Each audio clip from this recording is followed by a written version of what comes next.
In Franklin method, we often use these green Franklin method balls, which are quite squashy, and they are a fantastic aid to doing all sorts of different kinds of exercise. For instance, if you use putting one on the floor and hoping the other one doesn't roll away, which it's really trying to, you can just rest your toes onto the ball, putting some weight onto it, kneading the ball with the toes, and then gradually bringing the ball under the arch of the foot, putting your weight onto the ball. And what you're doing is you're actually massaging the underside of the foot, which is often a very neglected part of the body. We can put all that weight down through our feet, for hours and hours every day, walking about on hard pavements and hard office floors and so on. Then we wonder why our feet are aching, why the blood circulation in the leg isn't as good as it should be. And that's often because you've got tension and immobility in the foot. So this is a great way to start to get the foot moving. It also, because of the way that the nerve system is connected up, you find that you do this with one foot, and you'll find when I come off the ball that that will have had an effect right the way through the body, which may not be noticeable because I'm kind of speeding things up a bit for the purposes of being filmed. But you'll find that actually the hip joint on the side that you've been working on will feel looser. The shoulder and arm will feel looser.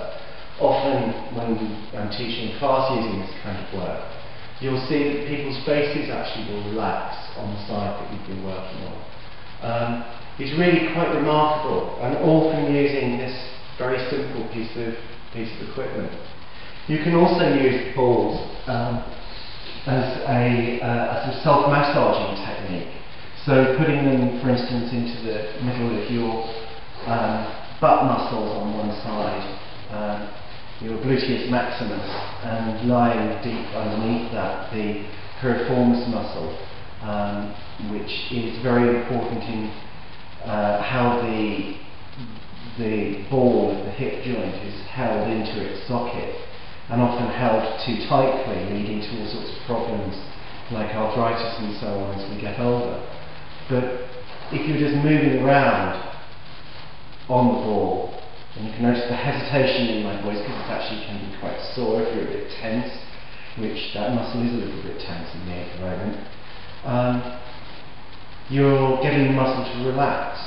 And as in all Franklin method work, we can enrich what we're doing physically by perhaps having an image of using mind to facilitate change in the body. So, see, my speech is all breaking up because I'm actually thinking about this muscle now. And what I'm imagining is, I'm imagining the muscle as being like custard on a traditional round Christmas pudding. Or you could imagine it as being the icing on a cupcake, and it's just melting over the ball, allowing the muscle to really let go and really relax.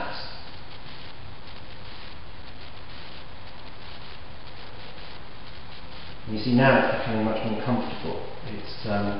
It was never very uncomfortable, it was just sort of slightly uncomfortable. I was aware of the muscle on the ball.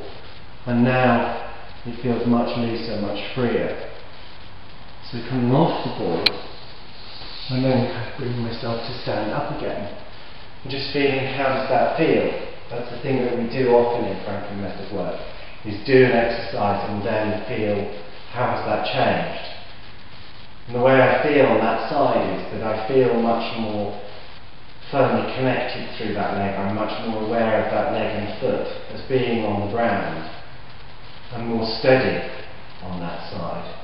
And I suspect that if I just balance for a moment there, yeah, that feels quite different to me. I feel a bit kind of weak and weedy and wobbly on this side, and feel much more steady on this side. So that's just a very brief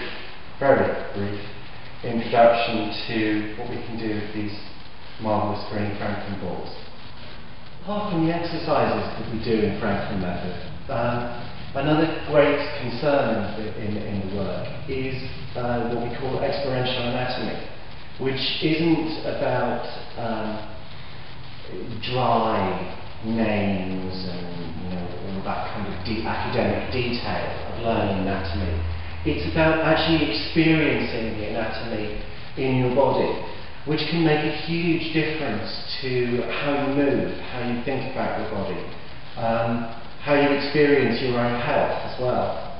A thing, for instance, which very often comes up in my work both as an osteopath and as a Franklin Method teacher is you ask the question, where are your hips? Where are your hip joints? And people will say, here, of course. Which, a lot of the time in the English language that is what we mean when we say hips. But that isn't actually where your hip joints are.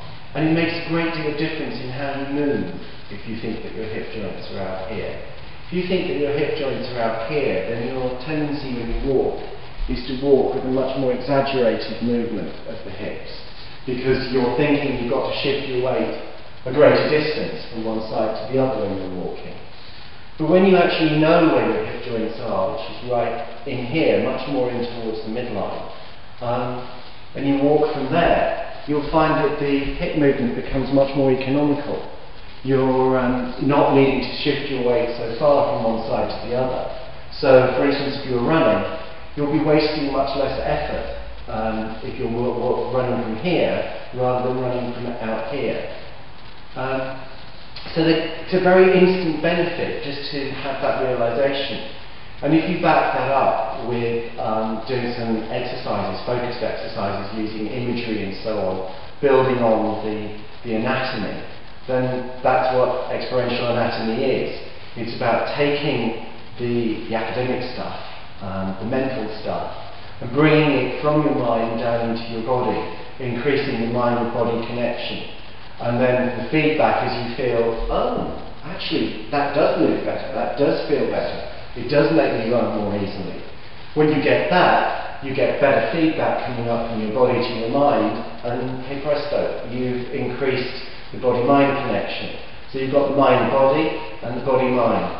And that's really what experiential anatomy is all about, and that's why it's a very important part of the Franklin Method work, along with doing various kinds of exercise and so on. So that was a few short examples of Franklin Method exercises.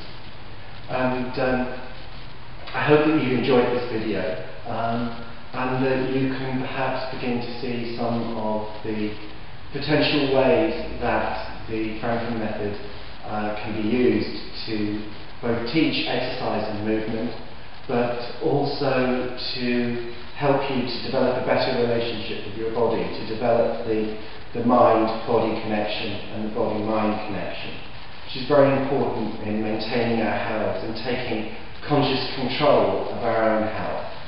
Thank you for watching.